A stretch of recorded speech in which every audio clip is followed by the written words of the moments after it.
Okay. I call the Lake Mills Plan Commission meeting of October 25 to order. We'll proceed with the roll call. Mr. Foster? Here. Mr. Holman? Ms. Lazaris? Here. Mr. Magnuson? Here. Mr. Short? Here. Mr. Pearson? Here. And Mr. Mills previously informed staff that he'd be absent this evening. Okay, all right, thank you. All right, the next item number 3, is correction and/or approval of the minutes of September 27, 2016. Are there any corrections? I wasn't here. Okay. I'll move. All right, it's been moved to approve the minutes. Is there a second? I'll second it. Okay, moved in second. Any discussion?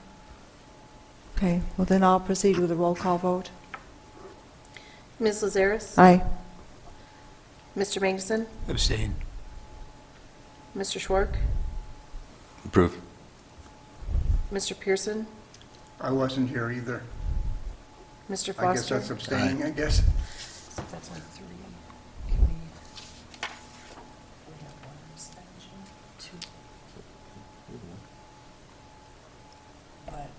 Three. Wait, but you had three yes. to 2. Three yes and 2 abstentions. Motion passed. Yeah, okay. All right, thank you. Item number 4, questions and public comment. I see no one in the audience. And this would ordinarily be a time for anyone to speak on an item that is not on the agenda if they have already registered. And we do have one public hearing tonight. Under the circumstances, Plan Commission staff, I'm going to close the item number 4 and go on to item number 5, public hearing, zoning amendment request, Ronald and Ruth Simden, for the purpose of zoning the property located at 815 Linden Street, parcel 246-0713-1223004, and parcel 246-0713-1223029, from rural development RD to single-family residential R14. We have the following Plan Commission motion in front of us.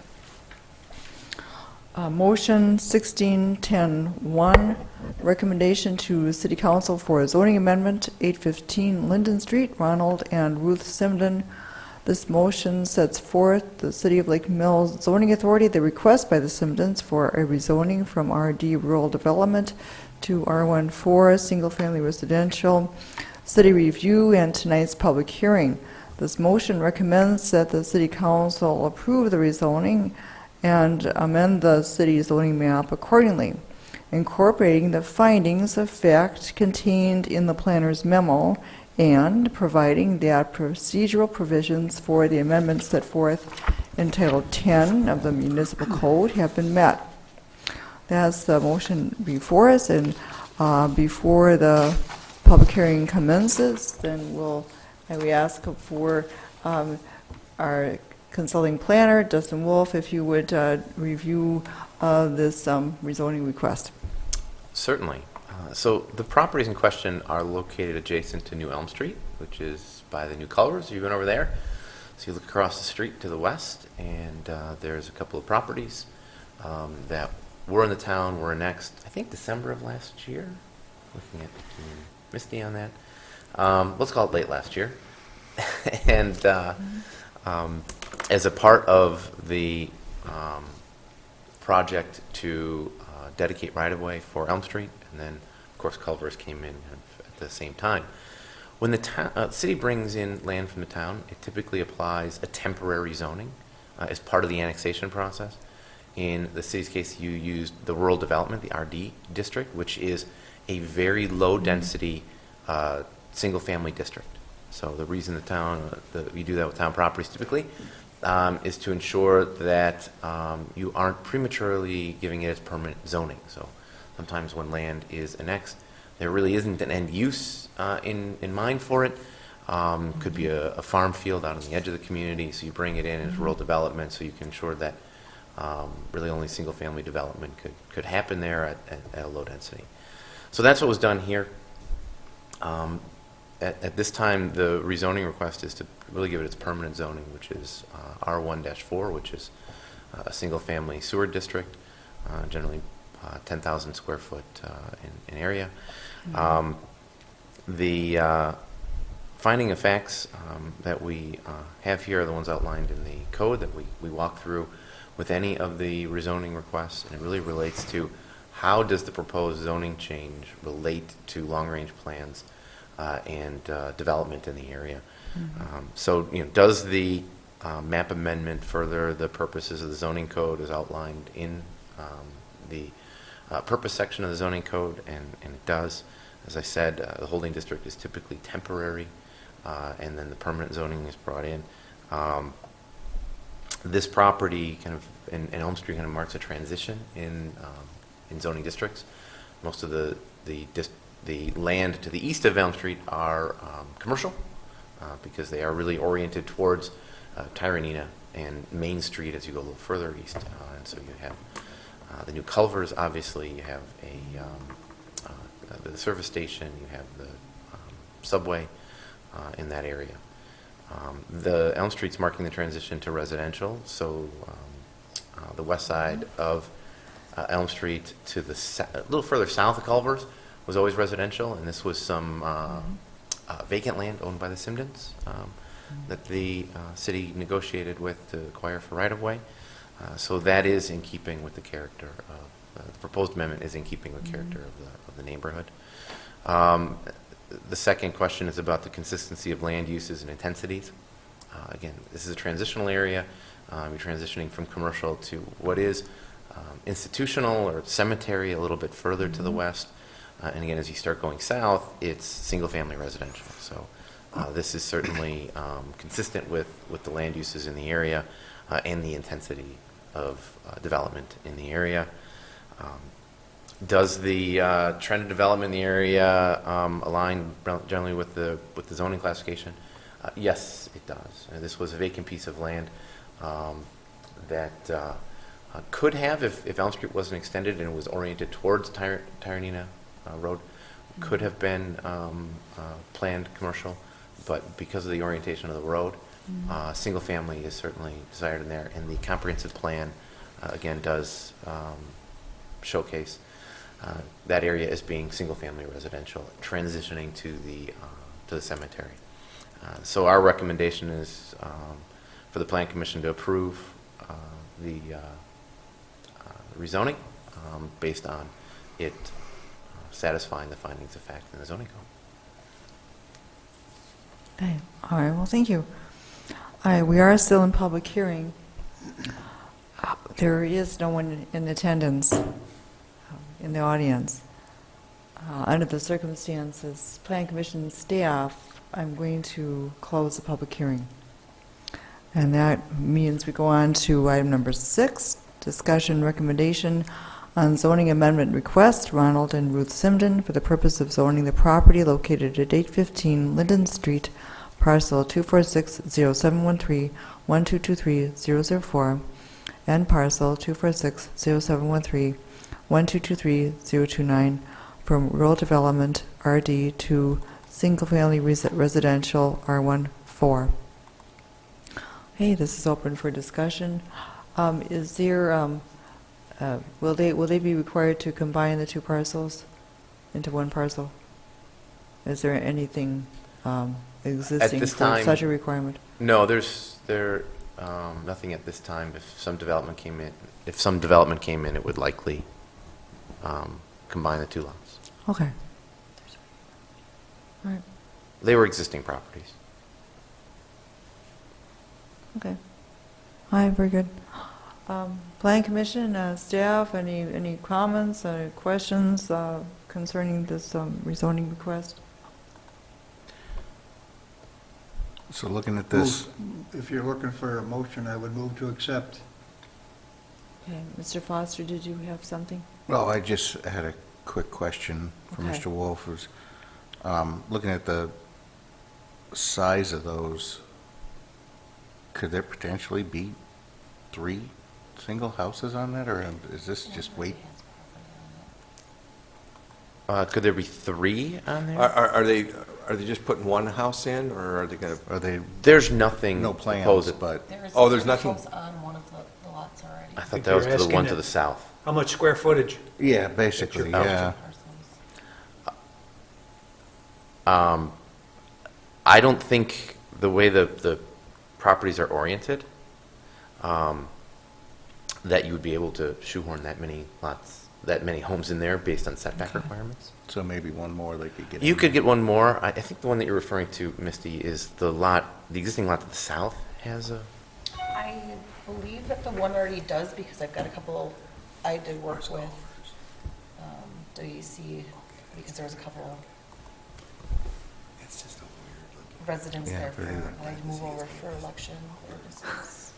Yeah, you couldn't do much of it. There was, the right here. Simpsons had a couple other ones as well originally that came through in December. This was the one from June.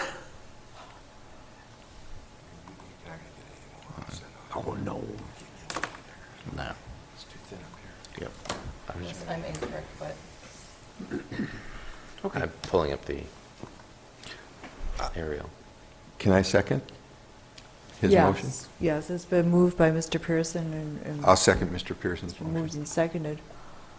Plan Commission it's been moved and seconded to recommend approval to pass motion 1610-1. Is there any further discussion? Okay. All right, hearing none, then I'll proceed with the roll call vote. Mr. Magnuson? Aye. Mr. Schwark? Aye. Mr. Pearson? Aye. Mr. Foster? Aye. Ms. Lazarus? Aye. Motion passed 5-0. All right, thank you. Item number 7 is next, discussion update on Lake Overlay District. And here we'll turn this over to our consulting planner, Dustin Wolf. As you recall, a couple months ago, there was a request for potentially amending the zoning code to further regulate the outdoor storage on lake property. And the commission said, let's not start making changes to the code unless there's really an absolute need to do so. There was some requests from some property owners to do so. But based on the input from the commission, we put together a very brief letter, and we'll call it a survey, asking property owners whether or not, lake property owners, to make that clear, just went out to lake property owners within the city, how they felt about the current regulations, so we outlined that for them, whether they'd like to see additional regulation, and then specifically limiting storage to just the rear yard or the rear and side yard, or just saying not in front of the house. So a letter was sent to a little over 100 property owners. When we wrote the memo, which was Thursday last week, the deadline for responding was Friday. At that point, we had received 75 responses, which was pretty high. And at that time, 65 of the 75 said, we don't want any more regulations. And then 9 were in favor of regulations. So you had 87% said, we don't need more regulations. And then 9 or 12% were in favor of additional regulations. Some of the comments received were, if you regulate it, well, then just limit it to the rear yards. But overwhelmingly, the respondents said, we don't need any more regulation. We don't have a pandemic issue. Things are fine the way they are. We did receive a couple other responses on Friday of last week. They weren't included in the numbers I told you about, but again, those really were reiterating.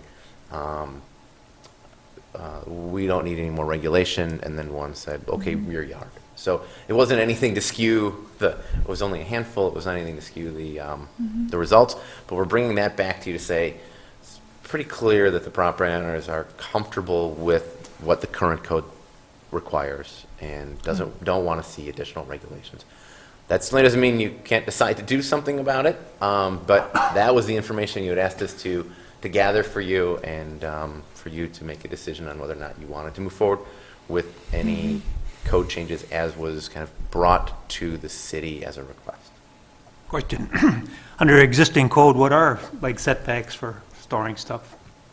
Are there side yard setbacks at all in? The in setback existing- for outdoor storage of things like firewood and such is 3 feet. 3 feet.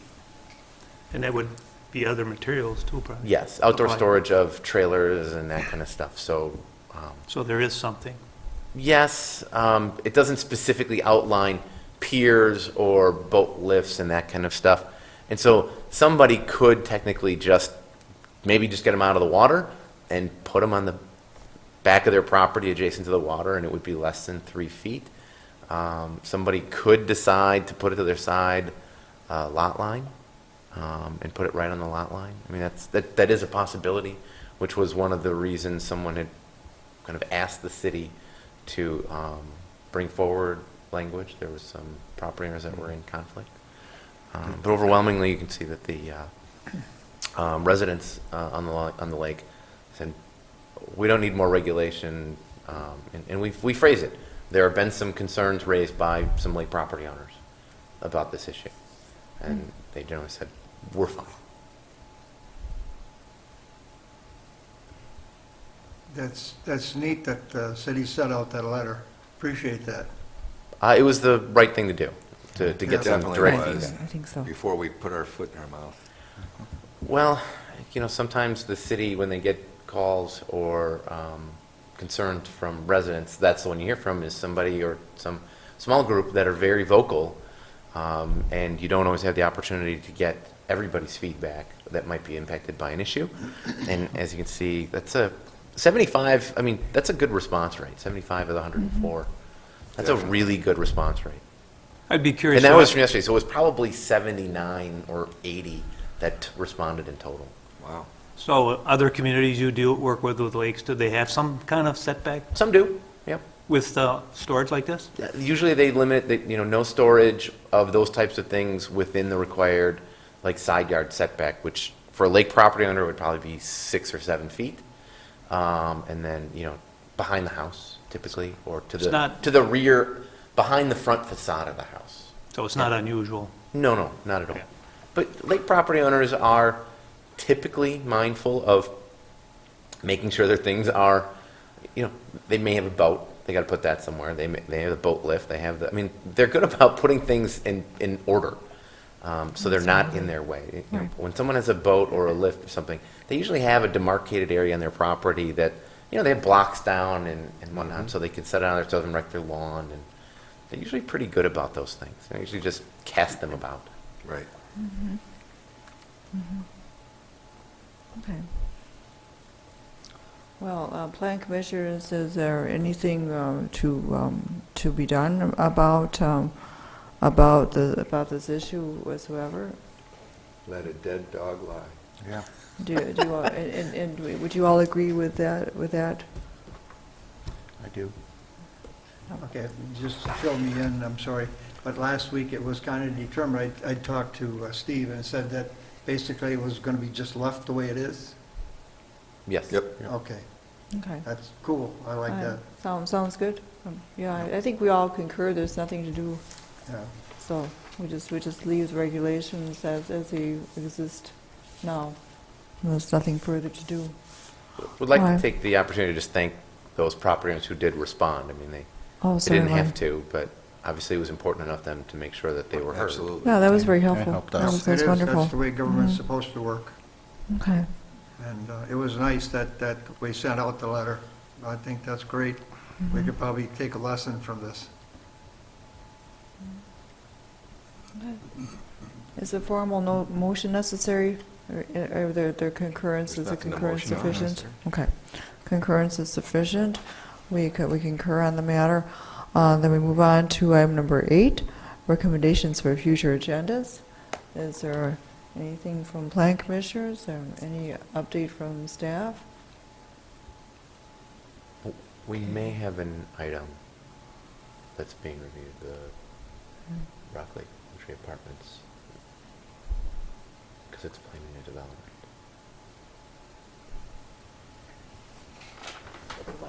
We might have an item next month. Next month, maybe? Yes. All right. As far as the fourth Thursday in in November. That falls, yeah, there it is, the 22nd of November. That's That- the week of Thanksgiving? Yeah, it is. It's the Tuesday before Thanksgiving, so is there anyone who will not be able to make that meeting? It is the Tuesday before Thanksgiving. I will be there. Okay. I can be there. I can too. Can you? I can. You can or can't? I can. Okay, all right. I can. Okay, I'll make it. well, it looks like we don't have a scheduling conflict, so then we would look to that, our next regular meeting. All right, then we go on to item number 9, adjournment. So moved. Is there a second? Second. Any discussion? All those in favor signify by saying aye. Aye. Anyone against, same sign. We're adjourned.